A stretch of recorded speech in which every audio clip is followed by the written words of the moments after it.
Good afternoon, everybody. Welcome to one more session on the geometry. I know in your previous session you've worked with Mr. Splinter and you've covered the grade 11 theorems. Now, I always put emphasis, learners, on whenever you work any sum in geometry, it's important that you need to know your theorems off by heart, right? So there are 7, or should I say there are 9 theorems for grade 11, and today we're going to look at your 2 grade 12 theorem. Yes, that is the proportionality theorem and your similarity. A warm welcome, especially to New Orleans, Usazazu. Welcome to all you guys. I hope the others. Let's make it interactive, and please, if you have any questions, send it to me. So let's hope we're going to have a wonderful session. Let's just look at a PowerPoint presentation. So what is the first thing that you need to know before we're going to get to the theorems itself? In grade 10, you've covered a theorem that we call the midpoint theorem. Just to refresh your memory in that, what is the midpoint theorem? The midpoint theorem states the line joining the midpoints of 2 sides of a triangle. Right? It's a line. Now let's just put that. You see, there's the line, and it joins the 2 midpoints. Now, if we talk about the midpoint, D is the midpoint of AB, because midpoint means it cuts in half. And then also E is the midpoint of AC. Now, that is what I'm referring to. There is a line, we join them, and those 2, or that line, D is the midpoint of AB, and E is the midpoint of EC. If you have that, then what does it mean? It says there, the line joining the midpoints of 2 sides of a triangle is parallel to the 3rd side, right? It's parallel to the 3rd side. Now that's what it means. Parallel.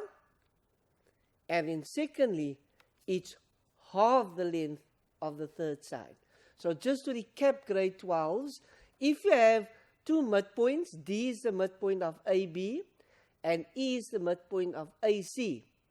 If we have that, then DE is parallel to BC. That is the one assumption that you can make. And secondly, that DE is half the value of BC. That is just to recap what you have covered in grade 10. Because this theorem is what you're going to use for matric. Now let's look at your proportionality theorem. What is the theorem and what do you need to know? Can you see something similar there?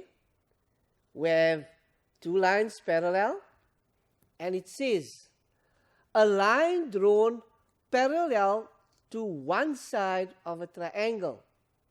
Now let's just recap or look at that. DE is parallel to BC. So we have a line that's drawn parallel to one side of a triangle. So DE is parallel to BC. Now, if you have that situation, what is the proportionality theorem? Then it says it divides the other 2 sides in the same proportion. And that is what your proportionality theorem is all about. Right? Now, let's just see how do we write that in maths. If DE is parallel to BC, and that's indicated, that line DE is parallel to BC. So what does a proportion means? Then it says that AD over DB. Just look at what the proportion is. On the left-hand side, on the side AB, the ratio there, we say AD over DB will then be equal to AE over EC. Now, grade 12s, this is so important that you need to know this proportionality theorem. What it says, if you have one side parallel to one side of the triangle, then it divides the other two sides in the same proportion. And that is what the proportion is. AD over DB is equal to AE over EC. Right? Let me stop there just with that, because there are more in other information, or there's corollaries that I'm coming to. But let's just get to that, and let's go to a sum immediately. There's hi, especially hello, there's Bonke. Bonke says, hi sir. We have Martha on here, and Zikufle, hi, welcome to you too. Guys, let's keep that communication. Now let's just have a look at one sum quickly, so that you have that understanding.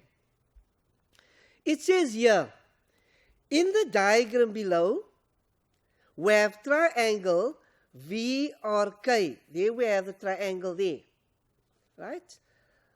What's given to us? It says P is on VR. You with me? That is P. There is VR. And they say T is on VK. Right? T is on VK. Such that, and this is quite important, let's make it clear, that PT is parallel to RK.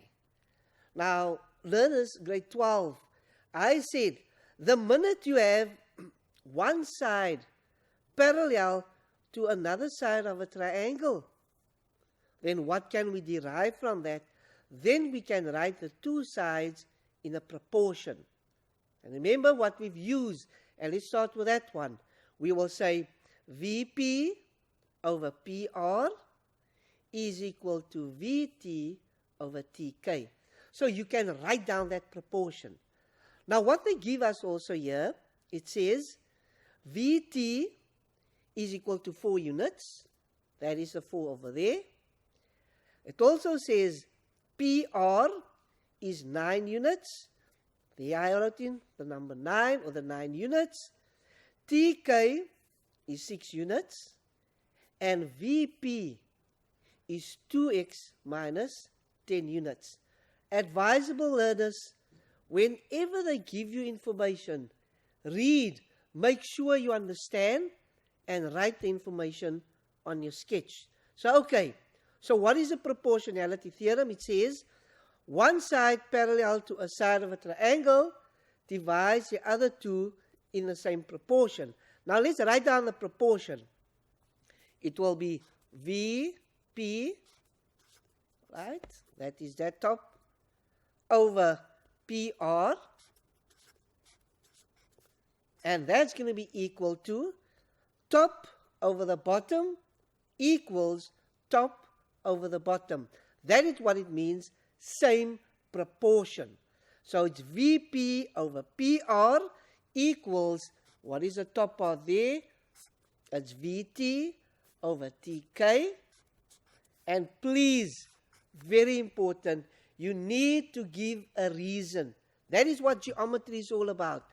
The minute you write a statement, you need to write down a reason. Why is that true? That is true because PT is parallel to RK. Right? Remember, that is what the theorem says. If you have two sides parallel, then the other two is the same proportion. Now, let's just replace the unknowns with the values. So, VP is 2x minus 10 over, what is PR? It is 9 equals, what is VT? It is 4. And what is TK? It is 6. So can you see, once you have the information and you write it in your sketch, it's easy to derive from here to your answer. Now, okay, there we have a ratio equal to a ratio. That is what we call in maths a proportion. What is the easiest way or the best way to solve a proportion? Yes, is to cross multiply. That means we cross multiply. That's quite the easiest or the best way. There are other options as well. So if we cross multiply, we are going to say 6 times the 2x minus 10. And please take your time, write your extra steps to make sure that you don't make a mistake. Because normally learners will only multiply the 6 with the 2x. But remember, there's still the minus 10. So mathematically what it says, 6 must be multiplied with the expression there on top. So it's 6 times 2 minus x. And then we have the 4 must be multiplied with the 9. See that we cross multiply. And now people, just a bit of algebra. 6 times 2x, that is my 12x. 6 times minus 10, that's minus 60. 4 times 9, that I can hear you shout, so that is 36. So in order to solve x, we have an equation. So to solve an equation, we have the additive inverse. What it means, we first want to get rid of the minus 60. So we add plus 60 to this side as well to that side. I know some teachers will say take over the minus 60, it becomes plus 60. But normally it says additive inverse. So if I add 60 there, I will have only 12x that remains. And then if we add 60 to the other side, then we're going to have 12x is therefore 96. And if I want x, all that we have to do, we divide both sides by 12, and then x is therefore equal to, right, I can see a lot of answers coming in. Thank you guys, I like what I see. Martha, Masizana, they all say bonke. They say, sir, my answer is 8 units. So you can see grade 12s, if you have the understanding about what is your proportionality theorem, if you know that, to implement is not so bad. And that is a typical exam question.